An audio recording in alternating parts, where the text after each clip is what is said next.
आज आपको सुनाऊंगी हम सबकी प्रिय लेखिका मालती जोशी द्वारा लिखी हुई कहानी मन न भये 10-20। पापा, कार्तिक जी आए हैं, मैंने हाँफते हुए कहा। पापा ने उपन्यास से थोड़ा सा सिर उठाया और कहा, तो आने देना, तू इतनी बदहवास क्यों हुई जा रही है? पापा, वे दीदी को पूछ रहे हैं। तो बता देना घर पर नहीं है, रिहर्सल पर गई है, उन्होंने इत्मीनान से कहा। सच पापा, तो कभी कभी, पर मुझे भुनभुनाने का भी अवसर नहीं मिला। कार्तिक भीतर आ गए थे। मे आई कम इन? उन्होंने दरवाजे पर खड़े होकर कहा। पापा जी, I think you don't mind. मैंने सोचा अब मुझे इस घर में ड्राइंग रूम से थोड़ा आगे भी प्रवेश मिल जाना चाहिए। क्यों नहीं बेटे, अब तो यह तुम्हारा अपना ही घर है, पापा ने अभ्यर्थना में उठते हुए कहा, पर उनकी आंखों में स्वागत का भाव जरा भी न था। शायद पुस्तक अधबीच में छूट जाने का दुख था। कार्तिक के लिए एक कुर्सी सरकाते हुए बोले, शिखा बेटे, अपने जीजाजी के लिए कुछ चाय वाय का इंतजाम करो। मैं जैसे जान छुड़ाकर भागी, सीधे किचन में आकर ही दम लिया, लेकिन फिर लगा कि कुछ देर रुकना चाहिए था वहां। पापा का कुछ ठीक नहीं है, कभी कभी वे बहुत सच बोल जाते हैं। दीदी पर बड़ा गुस्सा आ रहा था, इतना मना किया था कि आज रविवार है, कहीं मत जाइए, पर जहां माँ शॉपिंग के लिए बाहर निकली, ये भी भाग ली। जानती जो है कि कुछ हो जाए, संभालने के लिए शिखा है ही। राम राम करके कॉलेज का सिल्वर जुबली फंक्शन समाप्त हुआ था। उसमें दीदी की गृहिणी राधा खूब हिट हुई थी। उनके ससुराल वालों ने भी उनके नृत्य कौशल की सराहना की थी, पर बस उसके बाद माँ को धीरे से समझा दिया था कि अब वह किसी समारोह में भाग नहीं लेगी। एक ही शहर का मामला था, इसलिए बहुत चौकन्ना रहना पड़ता है। दीदी इतना भुनभुनाती, उनसे कहिए आपके घर पहुंच जाओ, तब 7 तालों में बंद करके रखें, पर अभी से इतनी बंदिश क्यों? और बंदिश क्या यही एक थी? सगाई के बाद जैसे प्रतिबंधों का तांता लग गया था, पहनने ओढ़ने तक की आजादी नहीं रह गई थी। दीदी सचमुच कभी कभी इतना घबरा जाती, कहती, कहाँ के घामड़ लोग पल्ले पड़ गए हैं, क्या दुनिया में मेरे लिए यही एक घर रह गया था? माँ तब बड़े प्यार से समझाती, मन छोटा क्यों करती है पगली, तुझे कौन उनके साथ जिंदगी भर रहना है, थोड़े दिनों की ही तो बात है। तू तो अपने दूल्हे को देख, 7 जन्मों तक तपस्या करने के बाद ऐसा वर मिलता है। माँ के मुंह से तपस्या की बात बड़ी अजीब सी लगती थी, पर वे झूठ नहीं कहती थी। लड़का उन्होंने लाखों में एक ढूंढा था। लंबा ऊंचा कद, सुगठित देह यष्टि, नमकता गेहुआ रंग, तीखे नाक नक्श। एम.कॉम फर्स्ट क्लास थे, स्टेट बैंक में ग्रेड 2 ऑफिसर थे, शहर में अपना मकान था, पिता रिटायर्ड सेल्स टैक्स कमिश्नर थे, इसलिए उनकी बातचीत में रखरखाव में एक आभिजात्य था, और आईएएस में सिलेक्ट हो जाने के बाद तो उनका पूरा व्यक्तित्व ही गरिमामय हो उठा था। जिस दिन दीदी का रिश्ता लेकर पहुंचे थे ये लोग, उसी दिन कंपटीशन की लिस्ट निकली थी। बस उन लोगों ने इसे दीदी का ही शुभ शकुन मान लिया और बात बड़ी आसानी से पक्की हो गई। ऐतराज करने का प्रश्न नहीं था। दीदी को बहू बनाने में किसी भी परिवार को गर्व का ही अनुभव होता। अपने कॉलेज की ब्यूटी क्यों नहीं समझी जाती थी। दीदी नृत्य में प्रवीण तो थी ही, इंग्लिश में एमए भी कर रही थी। मांग जरूर उन लोगों की कुछ ज्यादा लग रही थी, पर माँ कहती, अच्छे लड़के सड़क पर पड़े नहीं मिल जाते, खर्च तो करना ही पड़ता है। इतना रूप गुण लेकर आई है वह, तो क्या किसी बाबू या मास्टर के घर में जाएगी? हीरा सोने में जड़ा हो तभी अच्छा लगता है, लेकिन माँ का हीरा अक्सर उन सुनहले बंधनों से कसमसा उठता था। तब मुझे बहुत आश्चर्य होता था। सोचती थी, दीदी एकदम पागल हैं। ऐसे पति के लिए मैं तो जीवन भर का कारावास स्वीकार कर लूं। चाय लेकर बाहर गई, तब कार्तिक पापा से कह रहे थे, तो पापा जी, अब ये जिम्मेदारी आपकी रही। शहर में हमारे रिश्तेदार भरे पड़े हैं, अगर वे कहीं जाती भी हैं तो शिखा को या भाई को साथ ले लिया करें, यूं अकेले आना जाना ठीक नहीं लगता। देखो बेटे, पापा ने अपना कप उठाते हुए शांत स्वर में कहा, इस घर में किसी के कहीं आने जाने पर प्रतिबंध नहीं है, कम से कम मेरा तो नहीं है। या क्या कह रहे हैं आप इस घर के बड़े हैं? हाँ, बड़ा तो हूँ, पापा ने निर्लिप्त भाव से कहा, पर इस घर की रीति यही है। तुम्हारे घर आएगी रेखा तो तुम अपने सांचे में ढाल लेना। इतना गुस्सा आया पापा पर, कार्तिक के जाते ही बरस पड़ी मैं। आखिर उनके सामने यह सब कहने की क्या जरूरत थी? पापा उसी शांत स्वर में बोले, क्या क्या छिपाएंगे बेटा, और कब तक छिपाएंगे? आखिर एक दिन उन्हें यह सब जान ही लेना है। और उन्होंने साइड टेबल पर रखा उपन्यास फिर से उठा लिया और दूसरे ही क्षण वे उसमें डूब गए। हताश हो अपनी मेज पर आकर बैठ गई मैं। फ्रांस की राज्य क्रांति मेरी प्रतीक्षा कर रही थी। वे ऊट पटांग नाम वैसे ही दिमाग में धंसते नहीं। हेनरी लोगों और लुई लोगों पर इतना गुस्सा आता है। क्या इनके माता पिता को नए नाम ही नहीं सोचते थे? मुझसे पूछते तो 100 बता देती, पर अब तो इन लोगों की कृपा से यूरोपियन हिस्ट्री एक भूल भुलैया बन गई है।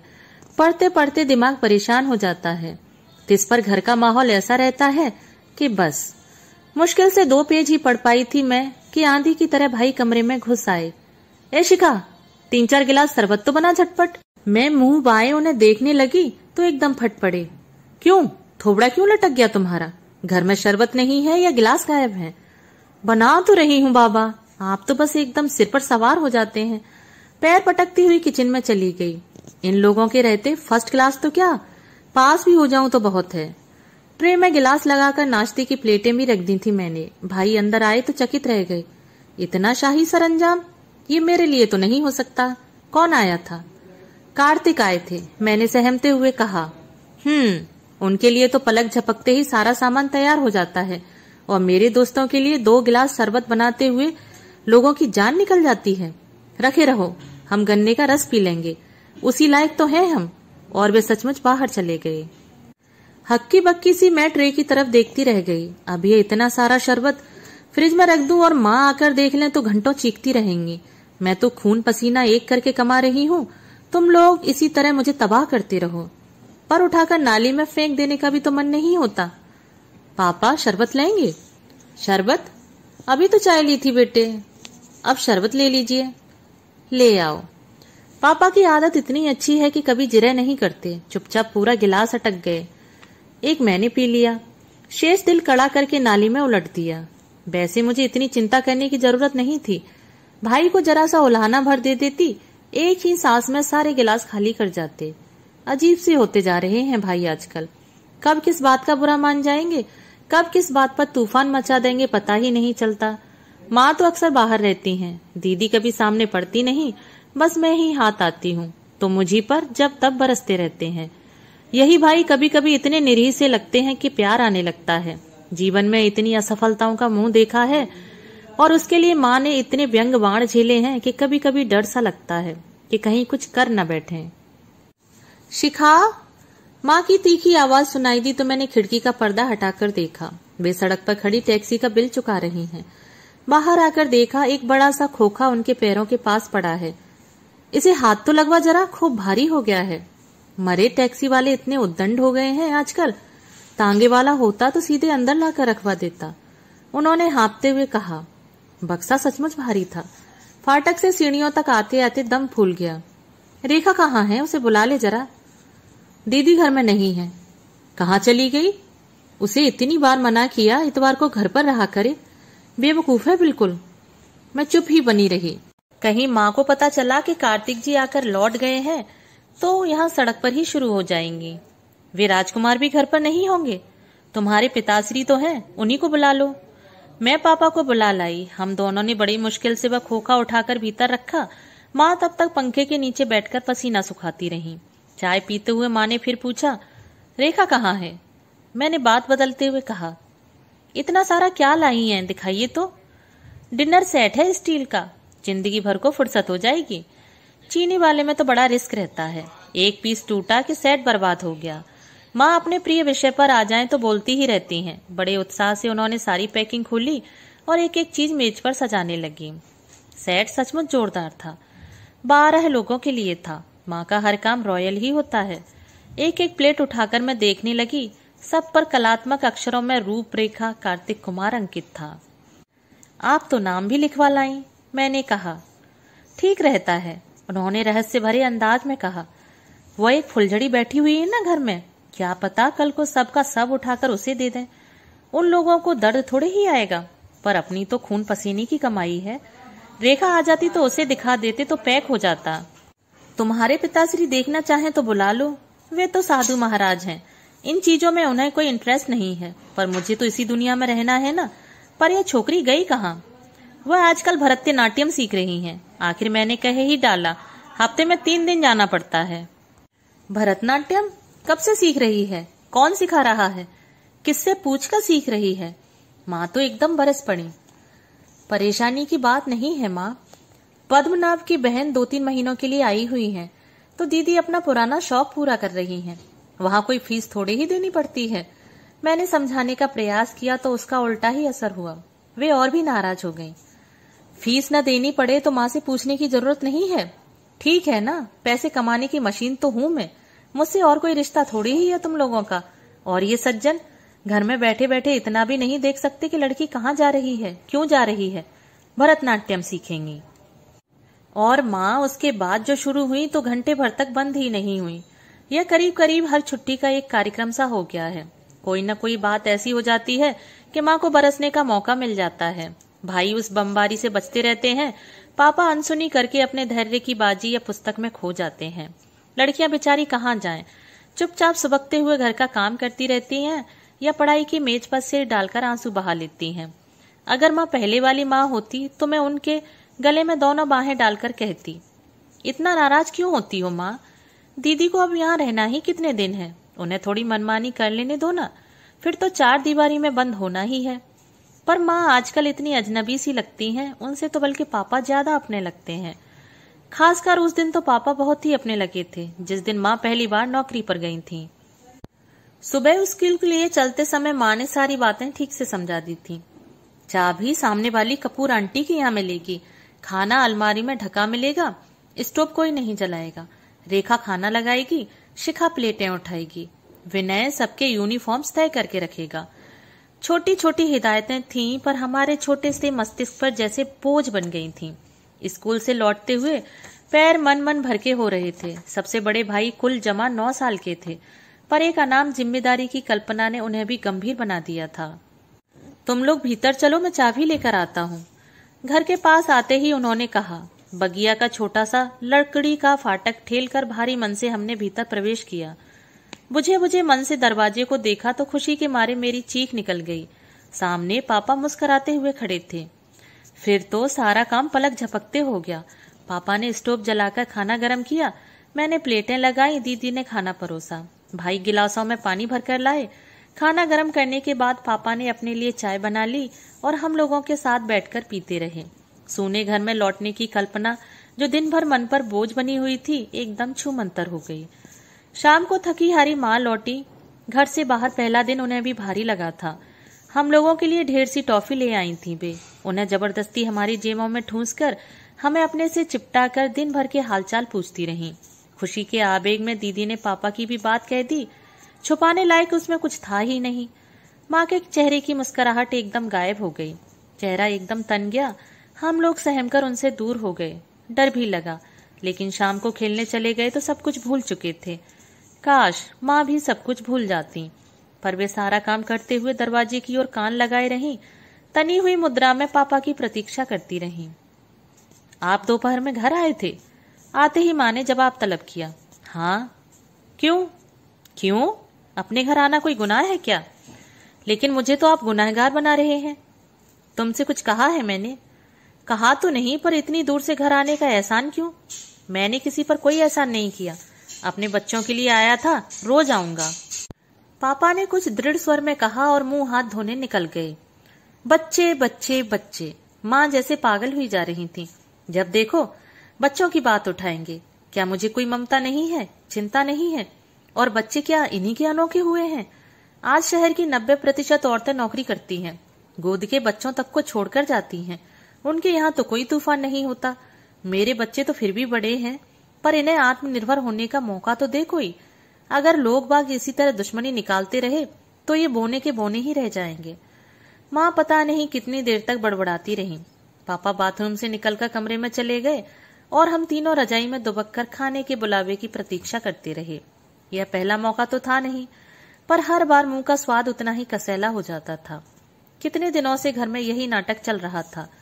विनोद कंस्ट्रक्शन में पापा की अच्छी भली नौकरी थी, गुजारे लायक मिल ही जाता था, पर माँ को संतोष नहीं था। सोचती थी कंपनी वाले पापा की प्रतिभा का फायदा तो उठा ही रहे हैं, पर ठीक से मुआवजा नहीं दे रहे। माँ की जिद के कारण पापा को आखिर नौकरी छोड़नी पड़ी। पापा के पास प्रतिभा थी, अनुभव था, हिसाब किताब की क्षमता थी, पर प्राइवेट बिजनेस में इतने से नहीं चलता।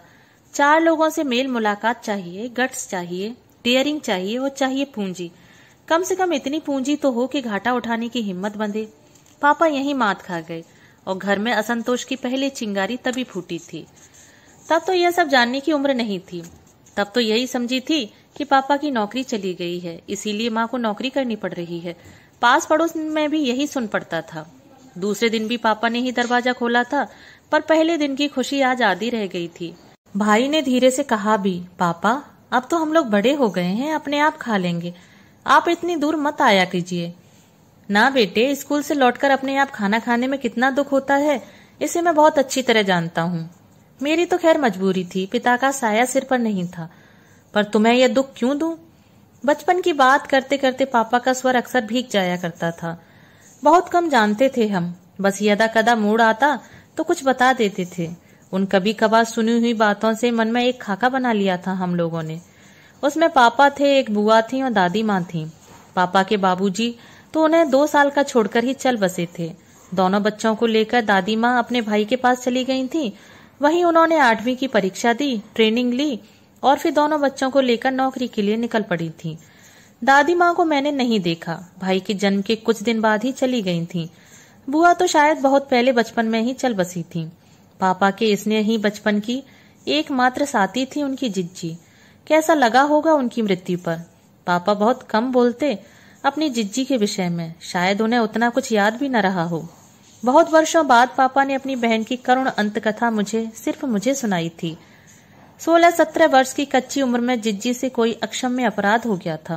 पापा हाई स्कूल के विद्यार्थी थे उन दिनों। बहन के अपराध की गंभीरता को समझने की उम्र भी नहीं थी, फिर भी रोष से सुलग उठे थे वे। उसी आवेश में माँ की बताई हुई दवा शहर से तुरंत ही ले आए थे। बहुत तेज दवा थी। बुआ 3 दिन मछली की तरह छटपटाती रही थी। वे दादी के साथ निर्विकार भाव से उन्हें मौत के मुंह में जाते हुए देखते रहे। बदनामी के भय से डॉक्टर तक को बुलाया नहीं। अपनी उन्हीं अपराधीन बहन को अग्नि देते समय उनका किशोर मन कांप गया था। सारे आरोप प्रत्यारोप तो मृत्यु के साथ ही बिला गए थे। बच रहा था एक भयानक एहसास, एक अपराध बोध की। जिज्जी अपनी मौत नहीं मरी, उनकी हत्या की गई है और उस हत्याकांड में उनका भी बराबर का हिस्सा है। बहन की यह कलंक गाथा पापा ने माँ को भी कभी नहीं सुनाई। मुझसे ही कैसे कह गए, आश्चर्य होता है। उन दिनों में अपना एक पैर तोड़वाकर बिस्तर में कैद हो गई थी। माँ ने 15-20 दिन की छुट्टी ले ली थी। फिर कभी मेहरी के, कभी पड़ोस वाली आंटी के भरोसे मुझे छोड़कर काम पर जाने लगी थी। ज्यादा छुट्टी लेना संभव भी नहीं था। खिड़की के पास लगे बिस्तर पर बैठकर मैं हसरत से सड़क का नजारा देखा करती। कैलेंडर को देखकर प्लास्टर खुलने का दिन गिना करती। तब पापा अवतीर्ण हुए थे, दोस्त बनकर, मित्र बनकर।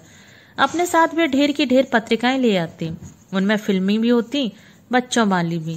कहते इससे मन हल्का रहता है। पढ़ पढ़कर बोर हो जाती मैं तो वे मेरे साथ बैठकर रमी, लूडो या सांप सीढ़ी भी खेलते। शतरंज मैंने उन्हीं दिनों सीखा। खेलते खेलते हम लोग ऊब जाते तो वे कॉफी या बॉर्नवीटा बना लाते। फिर हम दोनों आमने सामने बैठकर सिर्फ बातें करते। पापा तब अपने बचपन की बातें करते, बचपन जिसे उन्होंने मखमली डिबिया में बंद करके मन के तहखाने में डाल दिया था। ऐसे ही भावुक क्षणों में उन्होंने बुआ जी की यह बात मुझे सुनाई थी और कहा था, जानती हो बेटे, इसीलिए तुम लोगों को पल भर भी अकेले नहीं छोड़ने का मन करता मेरा। दुनिया में सभी लोग तो सज्जन नहीं हैं और तुम लोग अभी कितनी नासमझ हो, पर तुम्हारी माँ को यह सब समझाना कितना कठिन है। पापा तो यह कहकर चुप हो गए थे, पर मैं उनका मतलब समझ गई। उन दिनों माँ ने जैसे हमें सब विषयों में पारंगत करने की कसम खा ली थी। सितार, कथक, स्विमिंग, बैडमिंटन, कोई विषय नहीं छूटा था। क्लास में भी रिजल्ट अच्छा रखना पड़ता था। अंग्रेजी और गणित के लिए बराबर ट्यूशन लगी हुई थी। इतना सब करते करते हम लोग हाफ जाते तो कहती, हमें शौक था तो हमें मौका नहीं मिला। दूसरों को देखकर तरस कर रह जाते थे। तुम लोगों को सुविधाएं मिल रही हैं तो नखरे आ रहे हैं। 7-8 भाई बहनों का लंबा चौड़ा परिवार था उनका। उस मध्य वर्गीय परिवेश में संभव ही नहीं था कि सारी इच्छाएं, सारे शौक पूरे होते। समय से शादी हो गई, यही बहुत था। बचपन की सारी अतृप्त इच्छाएं माँ के मन में एक चिरंतन आक्रोश भर गई थीं। अपने वर्तमान से वे कभी खुश नहीं रही। सुनहले भविष्य के लिए उनका असीम आग्रह पारिवारिक जीवन को नरक बनाने पर तुला हुआ था। उन दिनों पापा मेरी बीमारी के कारण दिन दिन भर घर में बैठे रहते। इसी बात को लेकर अक्सर दोनों में झड़प हो जाती। एक दिन तो हद हो गई। दफ्तर से लौटते ही माँ सीधे मेरे कमरे में चली आई, मुझसे हालचाल भी न पूछा। एकदम तिक्त स्वर में पापा पर बरस पड़ी। इसका बहाना लेकर आप कब तक घर में बैठे रहेंगे? मैं यहाँ वहां से क्लाइंट जुटाकर भेजती हूँ तो आपके दफ्तर में ताला पड़ा मिलता है। लापरवाही की भी हद होती है। क्रम से 4 घंटे तो वहां बैठा कीजिए। बेकार में हर महीने इतना किराया दिया जा रहा है। पापा ने उस समय तो कोई उत्तर नहीं दिया। अच्छा ही हुआ। मेरी 2 सहेलियां तबीयत देखने आई हुई थीं। उनके सामने तमाशा नहीं हुआ, पर दूसरे ही दिन उन्होंने ऑफिस हमेशा के लिए छोड़ दिया। सारा सामान घर ले आए। बरामदे में एक पार्टीशन लगवाकर बोर्ड टांग दिया। माँ सिर पटक कर रह गई। सच ही था, उतने किराए में उतने ही मौके की जगह दोबारा मिलना असंभव था। पर पापा टस से मस नहीं हुए। माँ के लिए भुनभुनाते रहने का जैसे एक स्थायी कारण जुट गया। रोज की चकचक से हम लोगों में तो इतनी दहशत भर गई कि संगी साथियों को घर पर बुलाना ही छोड़ दिया। भाई उस साल पहली बार फेल हुए थे। संगीत की स्वर लहरियां मुझे हौले से आकर जगा गईं।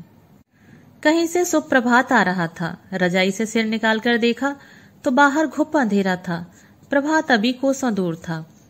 अपनी उन्नीदी आंखों को थोड़ा और कष्ट दिया, तब देखा दीदी अपने 2 in 1 को हृदय से लगाए निस्पंद पड़ी हैं। ध्यान से सुनने पर गीत भी समझ में आ गया। विनय पत्रिका की शिव स्तुति थी। कर्नाटक शैली में गाई जा रही थी। संगीत मुझे भी अच्छा लगता है, पर समय समय से, यह थोड़े ही कि आधी रात से उठकर शुरू हो गए। मैंने हाथ बढ़ाकर टेप बंद कर दिया तो दीदी की तंद्रा टूटी। दुष्ट, उन्होंने हाथ में चिकोटी भरते हुए कहा। सोने दो यार, क्या आधी रात से रागमाला लेकर बैठ गई? मैंने कहा, आधी रात नहीं है, 4 बज रहे हैं। जरा ध्यान से सुन तो। खास तुझे सुनवाने के लिए टेप लेकर आई हूँ। मजबूरन सुनना ही पड़ा। नया सेट किया है। हाँ, फिर किसी प्रोग्राम का चक्कर तो नहीं है? कार्तिक जी मना कर गए हैं। प्रोग्राम के लिए मना किया है, सीखने पर तो कोई बंदिश नहीं है ना। लेकिन व्यर्थ में करने से लाभ क्या है दीदी? नृत्य 4 दीवारी में बंद रखने की विद्या तो है नहीं। 4 दीवारी में बंद रहने की अभी कसम तो नहीं ली है मैंने, दीदी ने तैश में कहा और फिर एकदम भावुक होकर बोली। उसके सीखने में भी एक आनंद है शिखी। इतना ग्रेस है इस नृत्य में। सच, रेणु दीदी को नाचते हुए देखती हूँ तो इतना सालों का सीखा कथक व्यर्थ लगने लगता है। दीदी एक निःश्वास लेकर कैसेट से खिलवाड़ करती रही और फिर वही गीत बज उठा जो अभी रजत जयंती समारोह में बहुत सराहा गया था। श्याम सो हमारी राम राम कहियो। दीदी की भावाभिव्यक्ति उस समय देखते ही बनती थी। थोड़ा सा दक्षिण भारतीय पुट लिए, पद्मनाभ का मखमली स्वर और भैरवी की भाव प्रवण स्वरावली। सच, आंसू निकल आए थे मेरे तो। दीदी की मुदी पलकों पर इस समय भी कुछ बूंदें चमक रही थीं। शायद वे लौट गई थीं अपनी बिरहिणी राधा की भूमिका में। गीत समाप्त होने के बाद भी उनकी तंद्रा टूटी नहीं। मैंने ही बटन ऑफ किया। He is an angel really, उन्होंने जैसे अपने आप से कहा। कौन? यही पद्मनाभ। कभी कभी मुझे लगता है शिखी कि कोई शापग्रस्त गंधर्व भी मेरे लिए इस पृथ्वी पर आ गया है। वह भी शायद यही सोचता हो। क्या? यही कि कोई शापग्रस्त अप्सरा उसके स्वरों पर थिरकने के लिए धरती पर उतर आई है। सच, तू भी यही सोचती है? उस दिन पद्मनाभ भी यही बात कह रहा था। दीदी, कहीं तुम इमोशनली इन्वॉल्व तो नहीं हो? पता नहीं शिखा, पर मैं इतना जानती हूँ कि यह व्यक्ति मेरे हर कदम पर फूल की तरह बिछ जाना चाहता है। और एक तुम्हारे कार्तिक है, तो मैं नहीं लगता शिखा की माँ अपनी झूठी प्रतिष्ठा के लिए मेरी बलि दे रही हैं। माँ की बात छोड़ो दीदी, तुम अपने मन का पता करो। तुमसे बिना पूछे तो कुछ हुआ नहीं है। यही तो, कभी कभी अपना ही मन कैसी अबूझ पहेली बन जाता है। सगाई से पहले मैं जानती ही नहीं थी कि मेरे जीवन का केंद्र बिंदु क्या है। थक से रह गई मैं। यह क्या कह रही हैं दीदी? कहीं माँ ने सुन लिया और मेरी आंखों के सामने माँ का उस दिन का तांडव घूम गया। दीदी को चाहे अपनी मन की बात बहुत बाद में पता चली हो, पर लगता है माँ ने उनका मन बहुत पहले ही पढ़ लिया था। तभी तो वे इतनी व्यग्र हो उठी थी। नहीं तो हम लोगों के कहीं आने जाने को लेकर उन्होंने कभी टीका टिप्पणी नहीं की। उनका अपना बचपन बहुत सी बंदिशों में बीता था।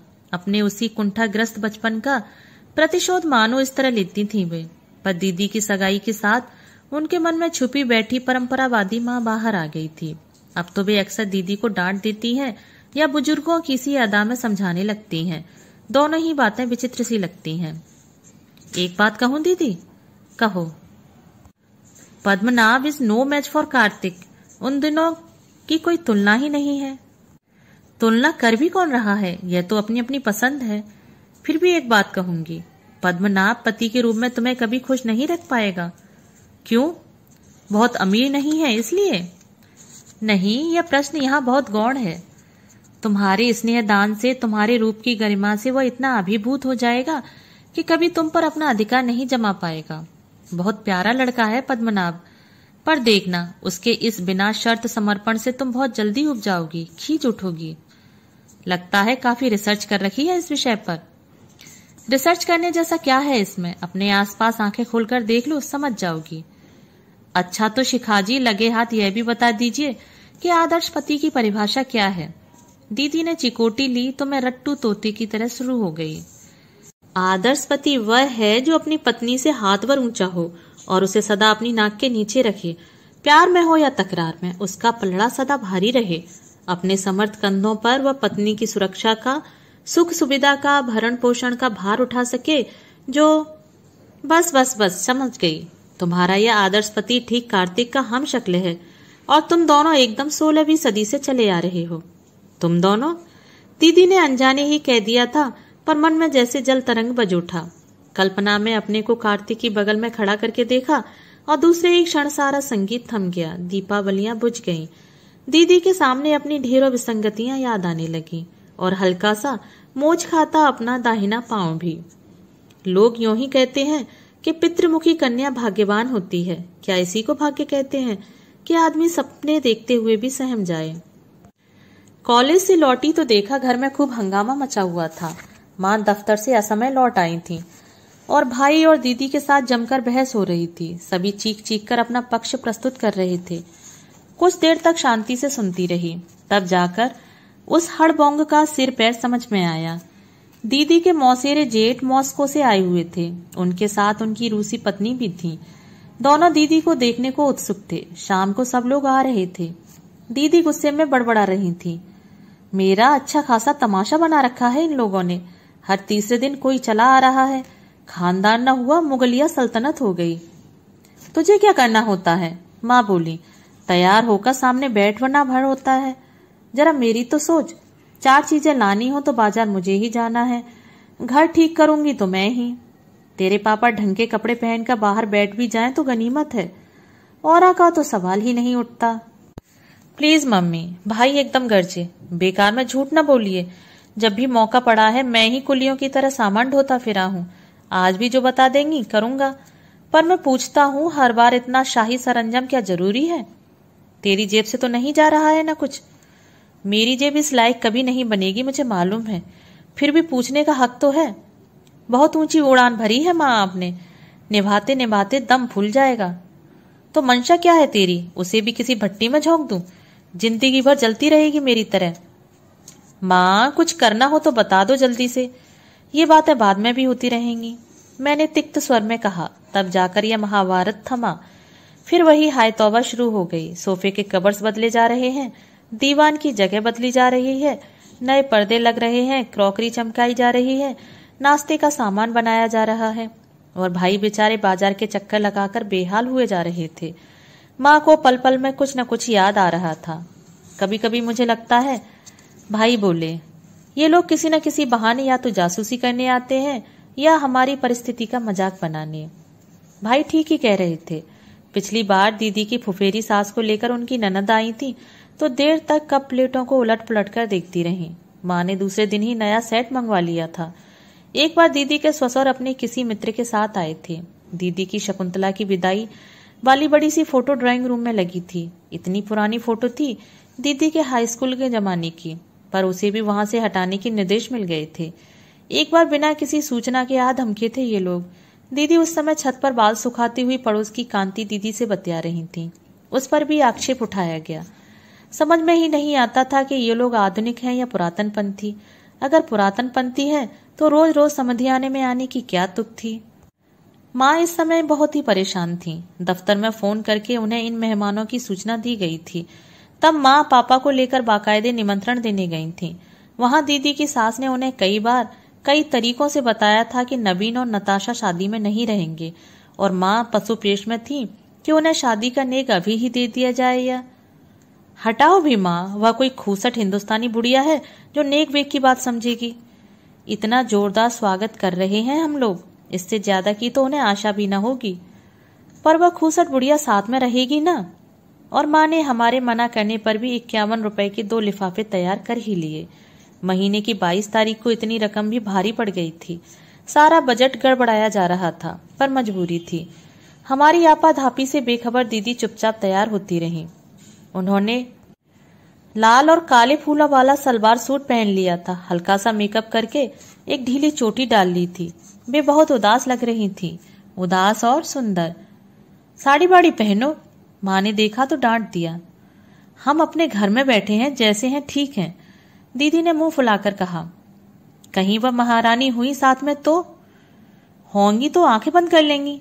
अब हमारा दिमाग मत खाइए, नहीं तो हम सीधे मैक्सी पहनकर बैठ जाएंगे। हाँ, दीदी ने 2 टूक फैसला सुना दिया तो माँ चुप हो गई। मुझे लगा दीदी विद्रोहिणी बनती जा रही हैं। माँ ने ज्यादा तंग किया तो मुंह उठाकर कह देंगी, मारो गोली शादी को, हमसे यह गुलामी नहीं होगी। माँ भी इस बात को समझती हैं शायद, तभी न चुप हो गई। हेलो गर्ल्स, एम आई ऑल राइट? पापा ठीक 4:30 बजे तैयार होकर बाहर आ गए। कभी कभी ही सूट पहनते हैं पापा, पर बड़े स्मार्ट लगते हैं तब। भाई आप भी तैयार हो जाइए ना, मैंने कहा। हम ऐसे ही ठीक हैं, भाई ने कुर्ते की बाह से माथे का पसीना पोंछते हुए कहा। हमें तो बैरागिरी करनी है, साहब बहादुर को हमसे बात तो करनी नहीं है। बेकार कपड़ों की क्रीज खराब करें, अपनी योग्यता बढ़ाओगे नहीं और फिर इसी तरह इंफीरियरिटी कॉम्प्लेक्स में सड़ते रहोगे। प्लीज माँ, मैंने कहा तो माँ चुप हो गई। पर उतनी देर में भाई का चेहरा कितने ही रंग बदल चुका था। ठीक 5 बजे कार्तिक की गाड़ी दरवाजे पर थी। मैं कमरे में तैयार हो रही थी। उत्सुकतावश खिड़की से झांककर देखा तो वे अकेले ही थे। एडवांस गार्ड बनकर आए होंगे शायद, यहाँ की व्यवस्था ठीक ठाक करने के लिए। जल्दी से चेहरे पर पाउडर का एक हाथ फेरकर मैं किचन में आ गई। सब कुछ एकदम तैयार था, बस मेहमानों के आने भर की देर थी। तभी सुना वे पापा से कह रहे थे, नवीन भैया से मिलने बहुत सारे लोग आ गए हैं घर पर। माताजी बोली रेखा को यहीं ले आओ। परम पूजनीय माताजी के एक आदेश से दिन भर की दौड़ धूप व्यर्थ हो गई थी। 150 रुपयों का भुर्ता बन गया था। अपमान, घोर अपमान से सुलग उठी मैं। भाई की ओर देखा तो उनका चेहरा भी तमतमा आया था। मैं जाऊं माँ? दीदी जब पूछने के लिए आई तो वे एकदम फट पड़े। जाओ, और यह सब कबाड़ भी साथ लेती जाओ, बुढ़िया के सिर पर पटक मारना। बड़ी मुश्किल से माँ ने उनके मुंह पर हाथ देकर उन्हें चुप कराया। दीदी माँ के साथ बाहर के कमरे में गई तो दूसरे ही क्षण लौट आई। अब क्या हुआ? मैंने पूछा।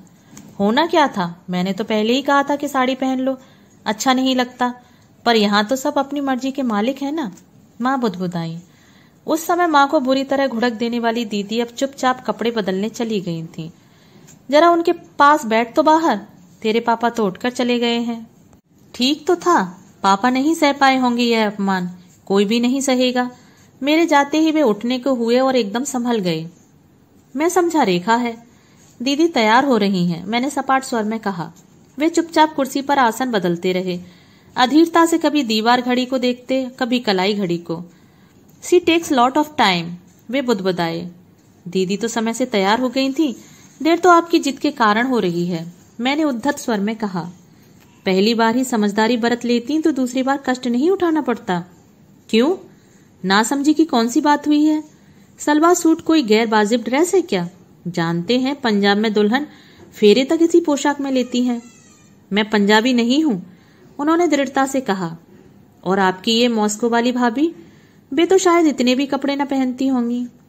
मैं रूसी भी नहीं हूं, उन्होंने सख्त लहजे में कहा। मेरा परिवार खालिस हिंदुस्तानी है और रेखा उसी परिवार की बहू की हैसियत से वहां जा रही है। अच्छा हुआ दीदी बाहर आ गई और यह अप्रिय प्रसंग वहीं समाप्त हो गया। दीदी ने माँ की एक कामदार बनारसी साड़ी पहन रखी थी। बालों में ढेर सा तेल डालकर एक कसका जूड़ा बांध लिया था। हाथों में ढेर सी चूड़ियां डाल ली और गले में मोतियों की सतलड़ी। अब तो ठीक है, उन्होंने व्यंग से पूछा। अभी कहाँ दीदी, मैंने कहा और उठकर साड़ी के चौड़े बॉर्डर से सिर खूब आगे तक ढांक दिया। अब ठीक है, पता तो चले कि खानदान की बहू चली आ रही है। मुझे आग्नेय दृष्टि से घूरते हुए चले गए कार्तिक, पर मुझ पर कोई असर नहीं हुआ। पौरुषेय अधिकार और अहंकार का प्रतीक यह देव पुरुष मेरी दृष्टि में कई सीढ़ियां नीचे उतर आया था। हो सकता था मेरी उद्दंडता से यह शादी टूट भी जाती, पर उसका भी मुझे दुख नहीं था। शायद किसी को भी न होता। माँ को छोड़ कोई भी तो इस शादी से खुश नहीं था, यहाँ तक कि दीदी भी नहीं। लेकिन फिर मिमियाती सी उनके पीछे क्यों चली गई दीदी? छोकरी चला, अपनी पार्टी उड़ाई जाए। मैंने चौंक कर देखा। भाई ने पूरी सेंट्रल टेबल प्लेटों से भर ली है और सोफे पर पालथी मारकर बैठ गई हैं। बहुत अच्छे मूड में लग रहे थे, जबकि मेरा अपना मूड एकदम ऑफ हो रहा था। भाई का मन रखने के लिए मैं भी एक कुर्सी लेकर बैठ गई। सबसे पहले मैंने रसगुल्ला उठाया, मेरी फेवरेट डिश थी, पर मुंह में रखते ही उसका स्वाद कड़वा हो गया। दिन भर की दौड़ धूप याद आते ही मेरा पारा फिर चढ़ने लगा।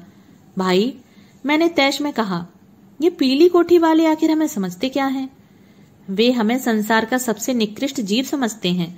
भाई ने शांति से एक समोसा गपकते हुए कहा। अगर हम इतने ही निकृष्ट हैं तो हमारे यहाँ रिश्तेदारी करने की जरूरत ही क्या थी? मैं इस तरह ताव खा रही थी जैसे सामने दीदी के ससुर ही बैठे हों। देखो शिखा, बात यह है कि छोटे घर की बहू लाने में बड़ी सुविधा रहती है। सुविधा?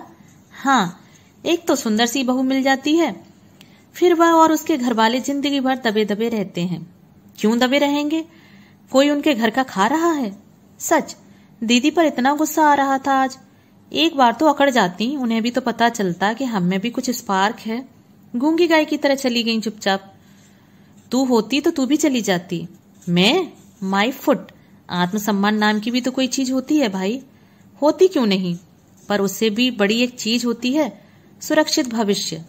होती होगी, पर अपना सम्मान देकर कोई उसे खरीदता नहीं। अभी छोटी है ना तू, थोड़े ही समझ जाएगी जो जान जाएगी कि किसी भी कीमत पर यह सौदा महंगा नहीं है। किसी भी कीमत पर? और दीदी कितनी बड़ी कीमत चुका रही हैं। सिर्फ आत्मसम्मान ही नहीं, उन्होंने तो अपना सब कुछ दांव पर लगा दिया है। भाई, मैंने कहा, जानते हैं दीदी ने एक दिन क्या कहा था? कह रही थी कि माँ अपनी झूठी प्रतिष्ठा के लिए मेरी बलि दे रही हैं।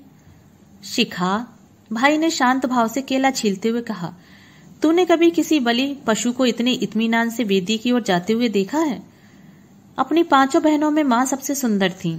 अब भी उनके रूप की आभा वैसी ही है। परिस्थितियां चढ़ती आई उसे जरा भी धुंधला नहीं कर पाई हैं। लेकिन नाना जी इतने बड़े आदमी नहीं थे कि उनकी अपार रूप संपदा के साथ न्याय कर पाते। अपनी समझ से उन्हें खाते पीते घर के इकलौते डिप्लोमाधारी बेटे से ब्याह कर वे संतुष्ट हो गए थे।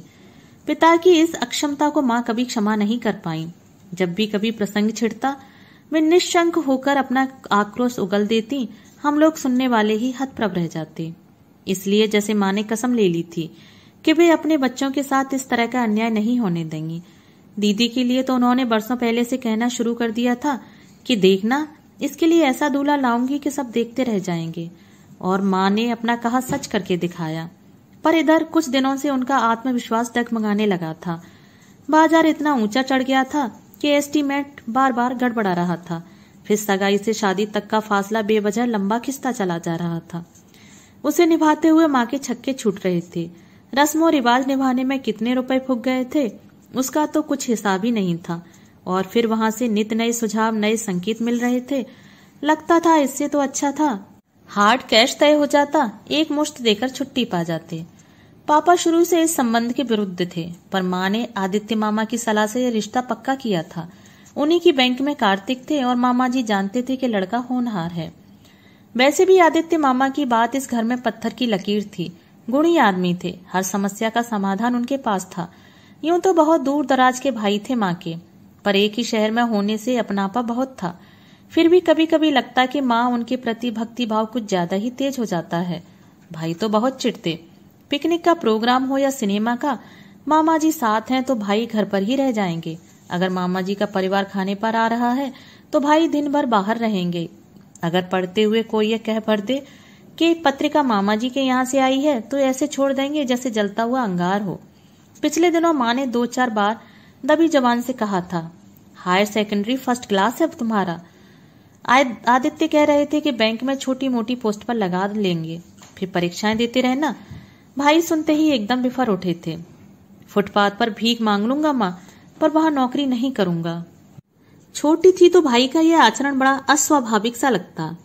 मामा जी के बंगले का, कार का, टीवी का तब ऐसा ही आकर्षण था, पर जब से होश संभाला है तब से लगता है मैं भी लड़का होती काश तो भाई की तरह खुलकर कह सकती थी, आई हेट पापा not for his poverty but for his patience. उन्हीं स्वनाम धन्य आदित्य मामा का एक ट्रांसफर हो गया था और माँ परेशान हो रही थी कि अब कैसे क्या होगा। उस दिन माँ शाम को दफ्तर से लौटकर चाय पी रही थी। मैं और दीदी भी उनका साथ दे रहे थे। पापा उसी समय बाहर से लौटे। पापा का कहीं भी आना जाना इतना चुपचाप होता था कि घर में कोई गहमा गहमी नहीं होती थी। मैंने ही आवाज देकर उन्हें चाय के लिए टेबल पर बुला लिया। बाएं हाथ से अपना कप उठाते हुए दाएं हाथ से उन्होंने जेब से कुछ निकाला और माँ के सामने रखते हुए बोले, ये कुछ रुपए हैं, रेखा की शादी के लिए रख छोड़े थे। शिखा की करोगी तब भी कुछ देने की कोशिश करूंगा। मैंने नजर उठाकर देखा, बैंक ड्राफ्ट था 15,000 का, माँ के नाम। हम सभी स्तब्ध थे। पापा जो इतने बेचारे से थे, छोटी मोटी फरमाइशें लेकर भी जिनके पास जाते संकोच होता था, वे इतनी रकम एक साथ दे सकते हैं। उनका इतना बड़ा बैंक बैलेंस होगा यह कभी सोचा भी नहीं था। सच तो यह है कि उनका इस प्रकार तटस्थ भाव से रुपए देना बड़ी अजीब सी बात थी, पर इस पर हमने गौर ही नहीं किया। बचपन से ही जब भी कुछ करने की कल्पना की है, जेहन में माँ की तस्वीर ही उभरी है। घर का माहौल ही ऐसा बन गया था।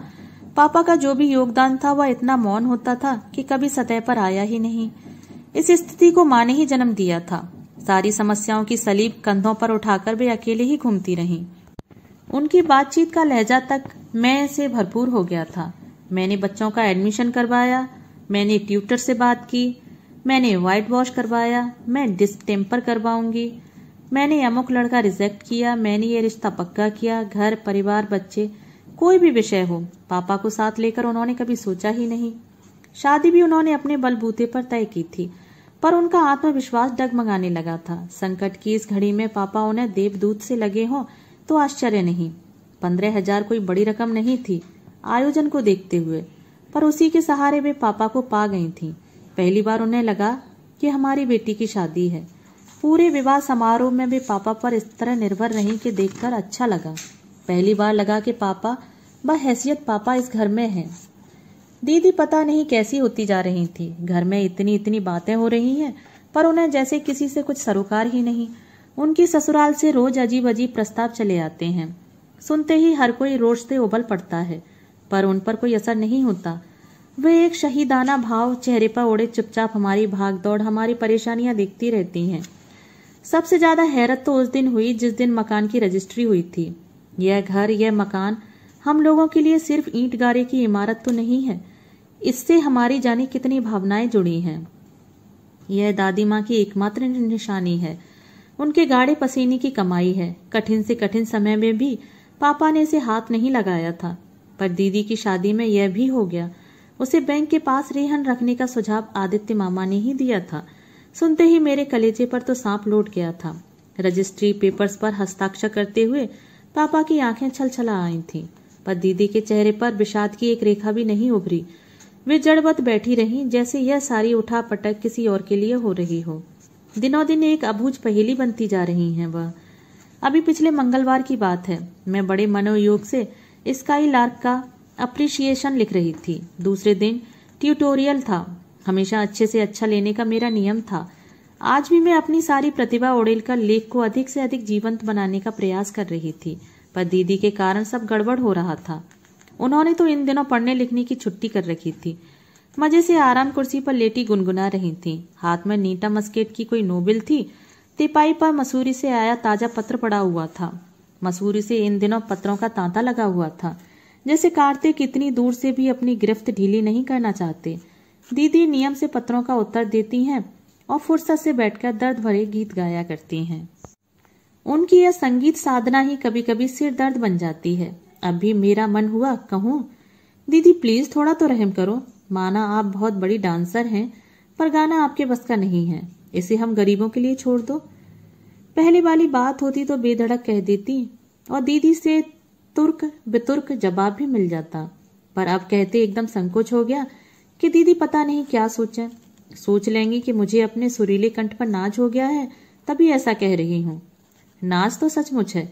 ईश्वर ने 2 ही 4 चीजें तो ऐसी दी हैं जिन पर नाज किया जा सके, बाकी तो सब खातों में जमा शून्य ही है। मेरा संगीत और दीदी का नृत्य दोनों ही परिवार के लिए गर्व का विषय था। दीदी के साथ हमेशा मैं ही गाया करती थी। दिन भर हम लोग रिहर्सलों में खोए रहते, तब इस बात की कसम भोथरी पड़ जाती कि मैं कभी दीदी की तरह नृत्य नहीं कर सकूंगी। पर इधर 2-3 वर्षों से दीदी को यह दिव्य ज्ञान प्राप्त हो गया है कि मेरी आवाज बहुत महीन है, वाद्य यंत्रों में खो जाती है। नृत्य के साथ तो ओजपूर्ण स्वर होना चाहिए, तभी बात बनती है। उनके इस निर्णय से तो मैं एकदम बुझ सी गई थी। अपने पर से विश्वास ही उठ गया था। पर बहुत शीघ्र ही पता चल गया कि दीदी को संगत के लिए एक दैवी स्वर प्राप्त हो गया है। प्राप्त क्या हो गया है, वह तो नृत्य के साथ साथ उनके मन प्राणों में व्यापता चला जा रहा है। इस कंठ से निकली प्रत्येक पंक्ति उनके गले का हार बन गई है। उस समय भी वे भाग्यश्री का गला घोंटते हुए गा रही थी, ऊधो मन न भये 10-20। मेरी सहन शक्ति जवाब दे गई। अपनी कुर्सी उठाकर मैंने उनकी कुर्सी के सामने कर ली और आवाज दी, दीदी एक बात पूछनी थी। क्या? तुम्हारे कितने मन हैं, कभी हिसाब तो लगाओ। वे जैसे एक बारगी सिहर उठी, फिर धीरे से बोली, मन तो एक ही है रे, पर बट क्या है। उनकी इस स्पष्टोक्ति से दंग रह गई मैं। फिर कुछ और गुस्ताख लहजे में पूछ ही लिया, दीदी कभी आराम से बैठकर तौल कर तो देखो, पलड़ा किसका भारी है, कार्तिक का या? कार्तिक इसमें कहीं नहीं है पगली। मैं तो माँ के बारे में सोच सोचकर पागल हुई जा रही हूँ। माँ? आश्चर्य से भरकर मैंने पूछा, माँ के लिए सोचने की ऐसी क्या जरूरत पड़ गई? यही तो, माँ के लिए कभी कुछ सोचने की जरूरत ही नहीं समझी हम लोगों ने। सदा उन्हें कटघरे में खड़ा करके ही देखा, परंतु हमारा भविष्य सुधारने के लिए उन्होंने कितनी तपस्या की है, इसकी ओर कभी हमारा ध्यान ही नहीं जाता। एक अकेली औरत जिम्मेदारियों का हिमालय ढोती चली आ रही है और उसे हमने कभी मन भर प्यार भी नहीं दिया। हमारी सारी सहानुभूति पापा के साथ रही है। कभी कभी लगता है यह भी पापा की साजिश रही है। आर्थिक असुरक्षा का बोझ माँ के मन मस्तिष्क पर डाल दिया गया कि उनकी ममता के सारे स्रोत सूख गए और बच्चों की सारी गुडविल उन्होंने हड़प ली। मन हुआ चीख कर कहूं, दीदी किस आर्थिक असुरक्षा की बात कर रही हो तुम? पापा ऐसे अकर्मण्य तो नहीं थे। उनके पंख माँ ने ही काट दिए हैं। अपनी आकांक्षाओं के लिए पापा के करियर की बलि दी है।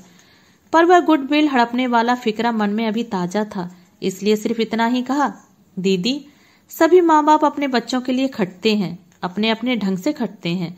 उनके सारे परिश्रम के मूल में यही भावना रहती है कि उनके बच्चे खुश रहें। माँ की सारी तपस्या के पीछे भी यही उद्देश्य रहा होगा। इसलिए पूछती हूँ दीदी, क्या तुम खुश हो? वे एक बारगी सिहर उठी, फिर एक लंबी सांस लेकर दार्शनिक अंदाज में बोली, मेरा सुख मेरी खुशी तो अब सपना हो गया है रे, पर मैं हर कीमत पर माँ को खुश देखना चाहती हूँ। ऐसा कोई गलत काम नहीं करना चाहती जिससे उन्हें ठेस पहुंचे। गलत काम की परिभाषा क्या है? मैंने तैश में आकर कहा, एक सीधे साधे इंसान को तुमने चकर घिन्नी बनाकर छोड़ दिया है। क्या बहुत अच्छा काम है यह? तुम उसे मुक्ति क्यों नहीं देती? क्या उसका कैरियर चौपट करके ही दम लोगी? दीदी चुप। और एक वे साहब बहादुर हैं, बड़े विद्वान बनते हैं। पता नहीं ईश्वर ने उन्हें आंखें भी दी हैं या नहीं। तुम्हारी बातों में, तुम्हारी हंसी में, तुम्हारे पत्रों में छिपा हुआ झूठ वे एक बार भी पकड़ नहीं पाए। आश्चर्य होता है। और सबसे ज्यादा आश्चर्य तो तुम पर होता है, जो 2 नावों में पैर रखकर आराम से बैठी हो। तुम माँ के लिए अपना सुख होम करने की बात करती हो, पर अपने सुख के लिए तुम किस किस का विश्वास होम कर रही हो, इस पर भी कभी सोचा है? बस शिखा, स्टॉप इट, दीदी ने एकदम कहा। उनका चेहरा तमतमा आया था। यस दीदी, मैंने शांत स्वर में कहा, there should be a limit. घर में एक भयावह सन्नाटा छाया हुआ था। मेरे मन में तो यह सन्नाटा दीदी की विदा से बहुत पहले व्याप्त हो गया था। पास रहकर भी इतनी दूर हो गई थी हम दोनों कि एक कमरा शेयर करने की मजबूरी भी अखरने लगी थी। उस विस्फोट के बाद दीदी मुझसे एकदम कतराने लगी थी और मुझे लगता था जैसे वे मुझसे नहीं अपने आप से बच रही हों।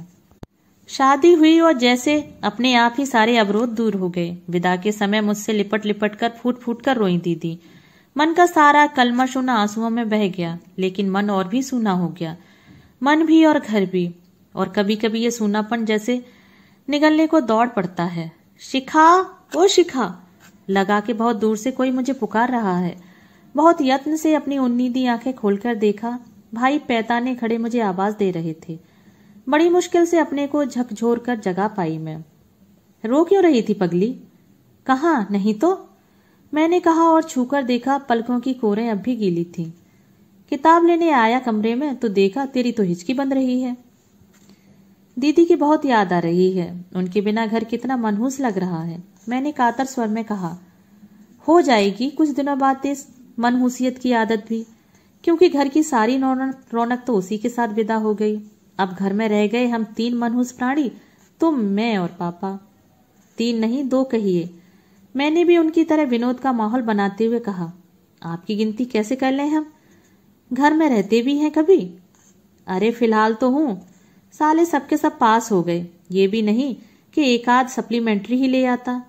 अपना काम तो चलता रहता। भाई आप किताब लेने आए थे ना, उस अलमारी में से ले लेंगे प्लीज। और मैं पुनः करवट बदलकर लेट गई। भाई के मुंह से ट्यूशन का जिक्र जरा भी अच्छा नहीं लग रहा था। उनका यूं गरजमंद होकर किसी के यहाँ जाना मन को बहुत सालता था। सच तो यह था कि अब तक हमसे किसी को यह पता भी न था कि भाई ट्यूशन भी करते हैं। सब लोग सोचते थे कि वे या तो क्रिकेट खेलने यहाँ वहां चले जाते हैं या दोस्तों के साथ कॉलेज कैंटीन में बैठे रहते हैं। इससे ज्यादा जानने की कभी जरूरत भी नहीं समझी। राज तो तब खुला जब शादी पर भाई ने दीदी को आनंद शंकर के एक LP का उपहार दिया। तब माँ पापा को यह एहसास हुआ कि फीस को छोड़कर महीनों से भाई ने कुछ मांगा नहीं है। इस एहसास को लेकर माँ दिन भर उदास रही और पापा का स्वर बार बार तरल हो आया था। Hello Padmanabh, how do you do? मैं हड़बड़ाकर उठ बैठी। पद्मनाभ और यहाँ इस कमरे में? मुड़कर देखा, दोनों हाथ कमर पर रखे भाई अलमारी के सामने खड़े मुस्करा रहे हैं। पद्मनाभ की स्टील फ्रेम जड़ी फोटो जवाब में मुस्करा रही है। दीदी छोड़ गई हैं, मैंने मरी सी आवाज में कहा। जाते समय इससे लिपटकर खूब रोई होंगी। कैसी बातें कर रहे हैं आप? मैंने तड़प कर कहा, पर आंखों के सामने वह सारा दृश्य तैर गया। भाई झूठ नहीं कह रहे थे। आपको इस तरह किसी की भावनाओं का माखौल नहीं उड़ाना चाहिए, मैंने बेमतलब दीदी की वकालत करते हुए कहा। माखौल कहाँ उड़ा रहा हूँ बाबा, मैं तो हकीकत बयान कर रहा हूँ, वे बोले। उत्तर में मैं चुप ही बनी रही तो फिर बोले, नाराज हो गई क्या? सॉरी, याद ही नहीं रहा कि मैं परम श्रद्धेय दीदी की शान में गुस्ताखी कर रहा हूँ जो कभी माफ नहीं की जा सकती। लकी गर्ल, कैसे कैसे भक्त जोड़ लिए हैं कि कोई उसकी अनुपस्थिति में भी आलोचना नहीं कर सकता। यहाँ तो जिंदगी भर खाक छानते रहे, एक भी ऐसा न मिला। और लोग बाग हैं कि सामने भी फक्तियां कसना नहीं भूलते। पीछे जो कहते होंगे उसका तो ईश्वर ही गवाह है। भाई यह सब कुछ बिल्कुल मजाकिया लहजे में कह गए थे, पर आखिर में उनकी आवाज भीग सी गई थी। सच, भाई कभी कभी इतने बेचारे से लगते हैं कि उन पर प्यार आ जाता है। मैंने फिर बात का रुख बदल देना ही ठीक समझा। कहा, भाई हम लोग नाहक बड़े हो गए हैं, बच्चे ही बने रहते तो कितना मजा आता। तब यह जाति की, समाज की, भाषा की दीवारें पग पग पर हमारा रास्ता नहीं रोकती। इन 4 दीवारियों में तब यूं दम न घुटता। भाई ने अपनी पसंद की 2-4 पत्रिकाएं चुन ली थीं। उन्हें लेकर वे मेरे पास पलंग पर बैठते हुए बोले, तू क्या पद्मनाभ के लिए यह सब कह रही है? यही समझ लीजिए। क्या तू सोचती है कि पद्मनाभ तमिल भाषी न होता तो रेखा उससे विवाह कर लेती? क्यों नहीं करती क्या? इस तरह 3rd डिविजनर MA होता, इसी तरह एक पार्सल क्लर्क का बेटा होता तो कभी नहीं करती। और आज भी अगर पद्मनाभ में कुछ भी संभावनाएं होती तो जाति और भाषा की ये दीवारें अपने आप ढह जाती। न माँ को ऐतराज होता न रेखा को। भाई कभी कभी आप बहुत बहुत कड़वा सच बोल जाता हूँ, यही ना? माँ ने कार्तिक का रिश्ता जिस ढंग से हथिया लिया है, रेखा जिस स्थिति प्रज्ञ भाव से घर की तबाही देखती रही, उससे और क्या निष्कर्ष निकलता है? वैसे दीदी पूरे 6 महीने तक बड़े असमंजस में झूलती रही हैं, मैंने कहा। यह असमंजस या अनिश्चय ही तो उसकी कहानी कह जाता है। उसकी आस्था में जरा भी बल होता तो इतने सोच विचार की जरूरत ही क्या थी। प्रेम कभी मध्य मार्ग नहीं अपनाता। तो यह सब कुछ छलावा था? नहीं, छलावा नहीं था, भाई ने कहा और उठ बैठे। पीठ पर हाथ बांधकर कुछ देर तक कमरे में चहलकदमी करते रहे, फिर उसी तरह चहलकदमी करते हुए बोले, जानती हो शिखा, ये बड़े आदमियों की बीवियां ऐसा एकाध प्रेम प्रसंग पाल लेती हैं, अच्छा रहता है। कभी वक्त बेवक्त उदास होने के लिए एक कारण मिल जाता है।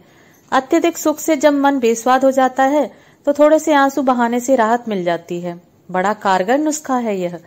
भाई जैसे अपने आप से बोल रहे थे। मेरी समझ में नहीं आ रहा था कि मुझे क्या कहना चाहिए। और शिखा, ये लोग एक एक सहेली भी रख छोड़ती हैं। ये उनके लिए कस्टोडियन का काम करती हैं। कस्टोडियन मतलब संरक्षिका। सारे प्रेम पत्र, उपहार, फोटो उसे सौंप दिए जाते हैं। अपना उनका घर बेदाग रहना चाहिए। जब कभी थोड़ी बहुत याद आने लगे तो सहेली के यहाँ चले आए, मन बहला लिया। और सहेली जिंदगी भर यही बेगार किया करे। पूरी बात तो सुना करो। हमेशा यह स्थिति थोड़ी ही रहती है। 2-4 साल बाद नई जिंदगी का रंग मन पर चढ़ने लगता है। पिछली बातें बेवकूफी सी लगती हैं। तब यह उदार मना महिला अपनी सहेली से कहती है, आज से मैं अपना प्रियतम तुम्हें सौंपती हूँ। मेरे भाग्य में इसका सुख नहीं लिखा था। ईश्वर ने शायद तुम्हारे लिए ही इसे बनाया है। तब सहेली क्या जवाब देती है? जवाब क्या देगी, साफ कह देती है कि प्रेम अपनी जगह है, करुणा अपनी जगह। मुझे इस आदमी से सहानुभूति है। इसका यह तो अर्थ नहीं है कि मैंने भी यही कहा था। भाई चलते चलते एकदम रुक गए। क्या कहा? मैंने भी यही जवाब दिया था। माय गॉड, यानी कि रेखा जी इतनी अधीर हो उठी थी कि हनीमून से लौटने तक का भी सब्र न हो सका। खैर, तुमने जवाब अच्छा दिया। बेचारी रेखा कितनी निराश हुई होगी तुम्हारा 2 टूक जवाब पाकर। भाई के व्यंग को अनसुना कर मैंने बताया, मुझसे कुछ नहीं कहा। पद्मनाभ को पत्र लिखा है। क्या लिखा है? यही कि शिखा बहुत प्यारी लड़की है। ईश्वर ने उसके साथ एक अन्याय कर दिया है, पर उसकी भरपाई भी खूब की है। तुम दोनों मिलकर एक अलौकिक संगीत की सृष्टि कर सकोगे। और वह गधा यह सब तुम्हें सुनाने चला आया। भाई की मुट्ठियां एकदम कस गई थीं। उसका कोई दोष नहीं है भाई, मैंने उन्हें शांत करते हुए कहा। दीदी ने हजार कस्में जो दे रखी थी, और अभी तो सब कुछ इतना ताजा है कि यह बात टाल नहीं सकता। चुपचाप पत्र पकड़ाकर चला गया। और तुम्हारा जवाब? वह मैंने डाक से भेज दिया। लिख दिया कि माँ बाप ने बहुत सोच समझकर दीप शिखा नाम दिया है मुझे। मैं चुपचाप जीवन भर जलती रहूंगी, पर किसी की दया की भीख मुझे मंजूर नहीं। इरादा तो दीदी को ही लिखने का था, पर उनका रसभंग क्यों किया जाए। पर इतना सब कहते कहते वेग से मेरा गला भर आया। भाई, क्या सचमुच इतनी दयनीय हूं मैं? धत पगली, उन्होंने कहा और मुझे अंक में भर लिया। बड़ी देर तक मेरे बालों पर, मेरी पीठ पर हाथ फेरते रहे।